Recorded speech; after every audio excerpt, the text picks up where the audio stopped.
And I was like, to hell with you, man. I don't love fries that much. I mean, they are delicious. If you know how good these are with the ranch dressing, I really think it would be an epic moment if you would like break right now. If this would be like the moment where you say, you know what, I'm giving in.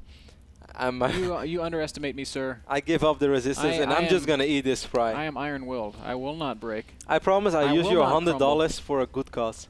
Maybe I will put up a nice show match, man. Imagine you eating this fry. Could be the start of a great Starcraft 2 show match. I'm gonna win this bet. I'm gonna buy $100 worth of French fries. Yes.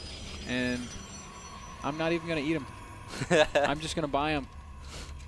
And I'm gonna just make it rain. I'm gonna buy $100 worth of French fries. I'm gonna go to the strip club and I'm gonna throw them at the strippers. I'm sure they'll be very happy with that. We're gonna make it rain. Let's focus on Starcraft 2 again, Ben. As Cloud is of course our yellow Terran on the right top side of Entombed Valley, while Naniwa is our Swedish Protoss spawning in the left bottom side.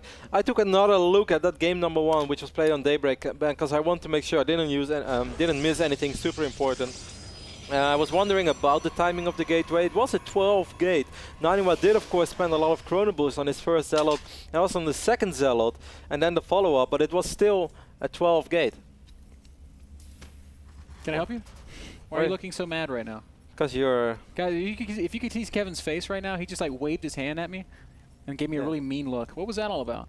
Because you're not listening and it's annoying. You were just talking about a 12 gate. Why don't you tell us more about the 12 gate, Kev? No, I was just wondering. What's the relevance of this 12 gate here on Entombed Valley? No, I wasn't talking about the 12 gate on Entombed Valley, man. I was talking about the game on Daybreak. And of course, Carlo was also going double command center. Now, normally, guys, if a Terran goes for a no-gas fast expand, they build the first command center over here. While they're doing that, they have 2 additional Rexes going up in the main base.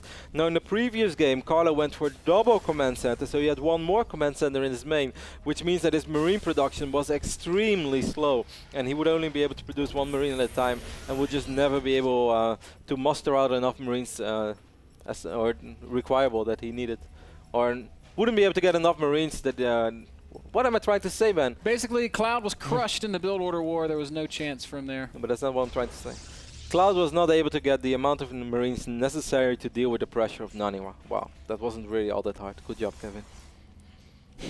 As Cloud is going to scout right now across the map, he's going for the no-gas fast expand build once more, Ben. This time, however, he's going to build his first command center in his main. Now, this is a little bit of a mind game already, as Naniwa did 4-gate in the previous game. Now, I kind of wonder if he actually wanted to 4-gate or that he decided to 4-gate after his first 2 Zealots and the Stalker did so much damage. Carlo is opening up much more safe.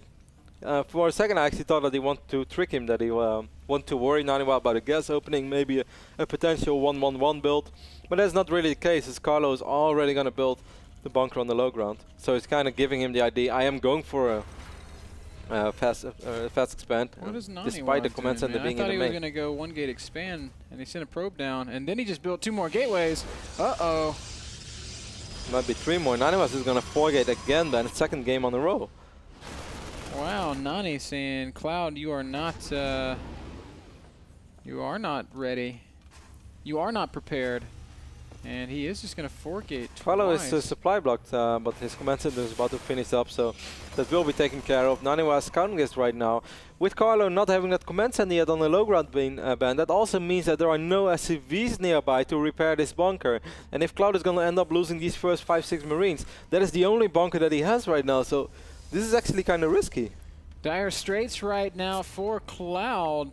He does have 3 racks up, and he can begin producing Marines en masse, but is it enough? Is it too little too late? Still no expansion from Naniwa. Is he going to warp in first, or is he going to expand first? Carlo's really going to need SCVs on the low ground, Ben. I'm pretty sure that Naniwa is going to warp in.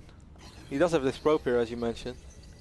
Yeah, it is going to be a warp in. There it is. 4 Stalkers at once. No sentries at all in this little attack. There are still barely any SCVs on the low ground, Ben. This is really the biggest problem right now for Cloud. Oh, probe leads the way, and it's even going to get in the mix here, and immediately that bunker is going to fall. Cloud just completely evacuates his natural expansion just without a moment's hesitation. Oh, barrels. I mean, a spidey post. But there's no bunker over here. Naniwa, it's going to be a little bit annoying for him to micro right now. He's even going to go into the main base. 1 Stalker is a little bit low in HP, but Cloud is in so much trouble. I don't see how he's ever going to get a bunker up. Yeah, big warp in there. 4 more Zealots joining the fray, and Zealots in front. Army supply-wise, Cloud is being doubled right now. 10 army supply to 20, and Naniwa is just going to march right forward, and he is not going to even, not even the slightest bit of struggle here against Cloud.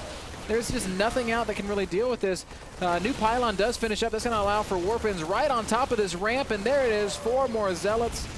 And those will be the Zealots that close this one out. I think this might be the quickest series in NASL history, man. That was a very fast 2 games, about 12 minutes of game time. Translates 12 to minutes about, of Blizzard time. Yeah, 9 minutes of real time. Well, as Naniwa very quickly 2-0s Cloud. A little bit disappointed there by Cloud's play. I just don't understand what he was going for. He was building the command center in his main. Now this is something that Terrans often do. If they to trick their opponent, like, hey, Protoss might think like, okay, he might 1-1-1 me. You know what? I'm gonna take double gas before I expand. I'm gonna delay everything a little bit. But then he builds the bunker on the low ground, so he's kind of just saying like, hey, I am going fast expand. The command center is not there, but he was still going for the fast expand. But then there were no SCVs on the low ground, so that means that the only 6-7 Marines that you have, they are very exposed on the low ground, and he didn't have a follow-up bunker. If you had one more bunker on top of the high ground, he would have already been a lot more safe, because that's one bunker that will never fall. But yeah, one bunker which is so exposed is always going to die against any sort of pressure, whether it's 3-gate expand or just straight up 4-gate. Has to be a frustrating 2 games for Cloud, who once more falls to Naniwa. Naniwa now 2-2 in the league. That's actually Naniwa's first real win in the North American Star League. He was 1-2 prior to this, but that's 1-2 with a walkover victory. Congratulations, Nani, on getting that first monkey off your back and moving into the money finally. That last game brought to you guys by Azo Monitors. Azo, the best and brightest production and gaming monitors on the planet. You can pick up your own Azo monitor at azo.com/NA. Next match and our final match of the day, Xenio versus Puma, should be absolutely epic. EG versus Liquid. It's also a live match. I'm not sure if they're actually playing on the North American server or if they played at 6 p.m. It was played on Korea. Okay. The only reason I know that is because Puma messaged me. He's like, hi. And I was like, hey, Puma. He's like, we play North America. And I said, no, we play on Korea. Send us the replays. He said, okay, bye. And then he logged out. Guys, we're going to take a quick break. We're going to be back with Fierce Fitness. And with our final game of the night, don't go anywhere. NASL returns in a minute.